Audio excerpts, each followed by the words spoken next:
आज पहुँच रहे सबको। पहले हम वहाँ से शुरू करते हैं कि कोर्ट ने एक आदेश दिया। हम लोग जमीन की लड़ाई बरसों से लड़ रहे हैं।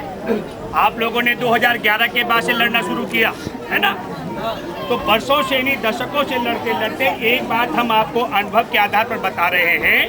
अगर जमीन के आप मालिक नहीं माने जाते, इस जमीन पर अगर आपका हक नहीं माना जाता, तो हाई कोर्ट आपको हटाने का आदेश दे चुका होता है ना। हाई कोर्ट ने क्या आदेश दिया? हाई कोर्ट ने अपने आदेश में कहा, अगर कठपुतली कॉलोनी के लोग अपनी इच्छा से जाना चाहेंगे तभी उनको डीडीए और पुलिस और सरकार हटा सकती है। अगर कठपुतली कॉलोनी के लोग नहीं जाना चाहते हैं तो डीडीए, पुलिस और सरकार के बाप की ताकत तुमको हटाने की नहीं है। ताली का मसला नहीं है, आप बात समझिए। ताली का बिल्कुल मसला नहीं है।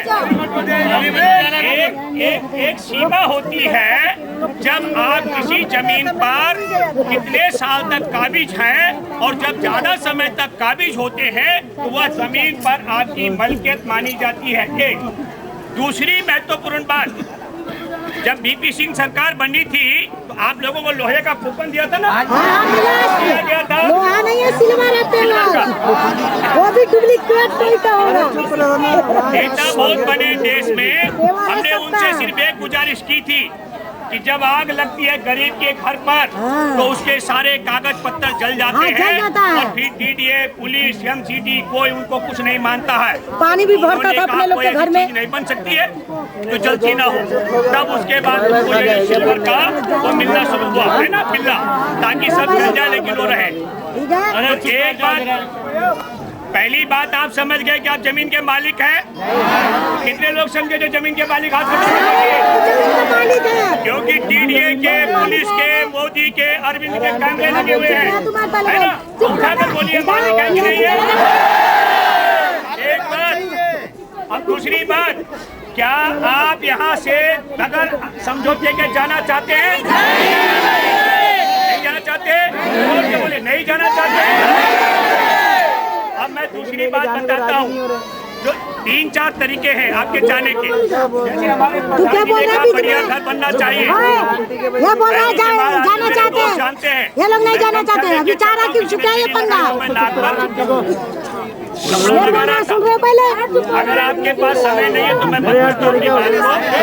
अगर सच है तो सुनिए। ये बोल रहा जाना चाहते लोग जाने तय किया था, मैं थोड़ा देर से पहुंचा, मैं नोएडा था और मैं जब आया तो बात हुई प्रधान जी कुछ पढ़े लिखे युवा साथियों के साथ। हमने नहीं कहा कि सारी भीड़ बैठनी चाहिए अम्मा, ये तो नहीं कहा था। हमने कहा समझदार लोग बैठने चाहिए और वहाँ गवाह हो, पुलिस के अधिकारी, डीडीए के अधिकारी, वो भी सुने, उनके कैमरे भी रिकॉर्ड करें जो हम बोल रहे हैं। एक बात तो क्या हो गई, आप जमीन के क्या है मालिक, आप जमीन के क्या है। आपकी इच्छा के बगैर आपको डीडीए हटा सकता है? पुलिस की ताकत है, सरकार की ताकत है। अब मैं दूसरा सवाल करता हूँ, जो लोग ये मानते हैं कि डीडीए, पुलिस, सरकार जबरदस्ती कर रही है, हाथ खड़ा करें। जबरदस्ती कर रही है? अगर जबरदस्ती कर रही है, सुनिए सुनिए, जबरदस्ती कर रही थी डीडीए पुलिस भी, घर घर आ रही थी। जो लोग ये मानते हैं कि जबरदस्ती कर रही है,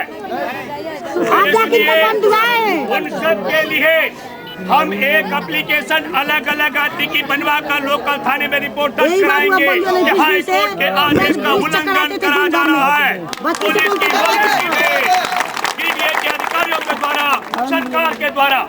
कितने लोग हैं जो मुकदमा दर्ज करने के थाने में खड़ा करो? बहुत बढ़िया, हम लोग मुकदमा दर्ज कराएंगे। ये अदालत के अवमानना का मामला है, कानून का उल्लंघन है और ये जाकर लठैत बन करके लोकल पुलिस से लेकर के पैरामिलिट्री फोर्स से लेकर सरकार तैनात है। ठीक है या गलत है? दूसरी बात आती है, मैं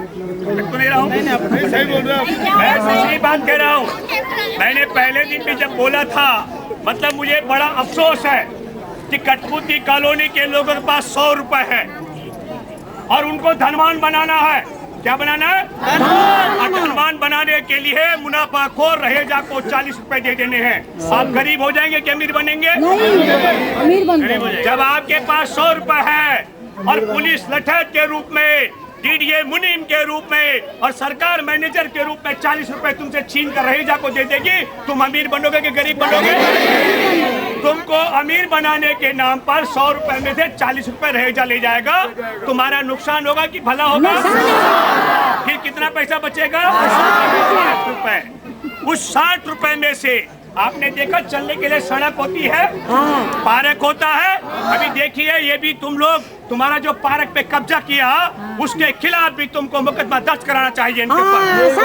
आपका कब्जा किया ना पार्क पर, आप लोगों को बोलना चाहिए कि हमारी बस्ती का सार्वजनिक जो स्थान है उस पर इन्होंने जबरन हमारी इच्छा के बगैर कब्जा कर दिया है। ठीक है, अब कितना बचा आपके पास? 60 रुपए।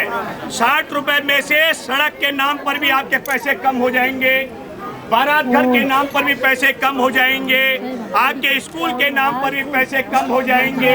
आपके पास बचेगा कितना? 15 पैसा। मैंने हिसाब लगाया, कितना बचेगा? अब 15 पैसे में आपको अमीर बनाना, जबकि आपके पास 100 रुपए था, 85 आपसे छीन लेना है और 15 पैसे में आप अमीर बन जाएंगे क्या? आप अमीर तब बन सकते थे कि 100 रुपए कठपुतली कॉलोनी के पास है, 10 रुपए पुलिस मिलाती, 20 रुपए डीडीए मिलाती, 50 रुपए दिल्ली सरकार और 50 रुपए केंद्र सरकार मिलाकर आप अमीर हो सकते थे ना? 200 रुपए हो जाते। तो हमने एक बात, 3 बातें आपके सामने, 3 तरीके आपके पास हैं। एक तरीका आपके पास है, कोई लड़ने भिड़ने की जरूरत नहीं है। सरकार आई, पर्ची काटी, चले गए, उसने आपको जो घोषणा बना के दिया वो आपने ले लिया, लेकिन उसमें नुकसान क्या है? आपका 40 पैसा मुनाफाखोर के पास चला जाएगा, जमीन का मालिक किसी और को बनाया जाएगा, आपके पास जो मकान रहेगा वो आपको लीज पर मिलेगा। और इसके लिए लड़ने की जरूरत नहीं है। लेकिन लड़ने की जरूरत कब है? क्योंकि जब हमारे पास पहले ही पैसा कम है, हम अपना 40% जमीन कतई किसी भी कीमत में रहेजा को देने के लिए तैयार है कि नहीं है? आप बात उठाकर बोलिए कि आप तैयार है कि नहीं है?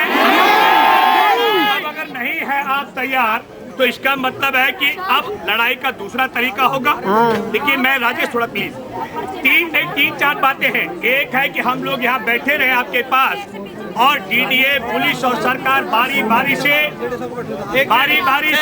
शांत रहिए ना, बारी बारी से लोगों को डरा कर बहका करके घर तोड़ती रहे और हम कुछ कर नहीं सकते हैं।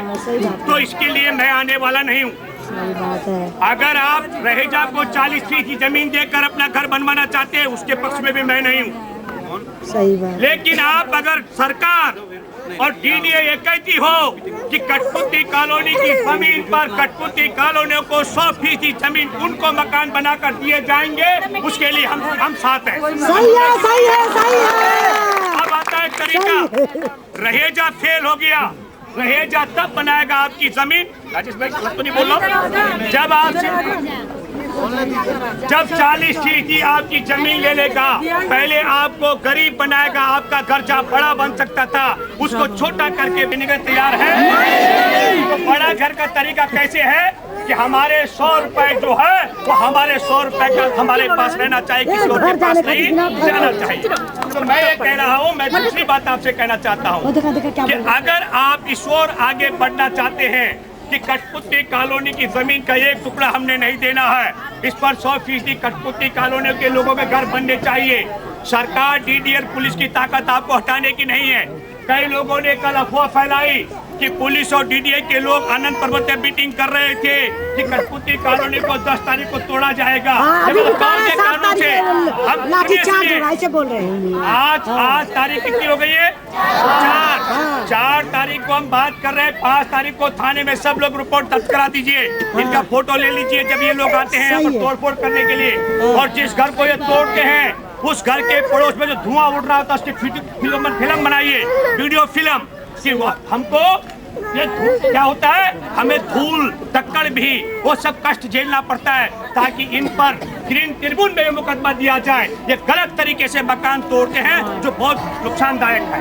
तो जो आखिरी रास्ता मैंने बताया कि कठपुतली कॉलोनी के लोगों के पास कठपुतली कॉलोनी की जमीन पर घर बना के 100% दिए जाए, ये लड़ाई लंबी है। सुनिए, सुनो, ये लड़ाई बहुत लंबी और बड़ी है, तो लंबी और बड़ी लड़ाई लड़ने वाले लोग कितने तैयार हैं? हाथ खड़ा करिए। तो इसके लिए हमने एक तरीका परसों भी कहा था, आज मैं दोबारा से कह रहा हूँ, हम डीडीए के अधिकारियों को, पुलिस के अधिकारियों को, कोर्ट के रिटायर्ड जज को, आपके इलाके के सांसद, विधायक और पार्षद को निमंत्रण देते हुए, आपके पढ़े लिखे लड़के तैयार हो रहे हैं ना? हाँ जी। तो मैंने कहा था अमित के साथ लग के, और एक दिन यहाँ पूरा 3600 घरों का वोट होना चाहिए। जो 40% जमीन रहेजा को देकर घर लेना चाहते हैं, वो अलग बक्से में वोट डालेंगे। एक मिनट, जो 40% जमीन अपनी 40% हिस्सा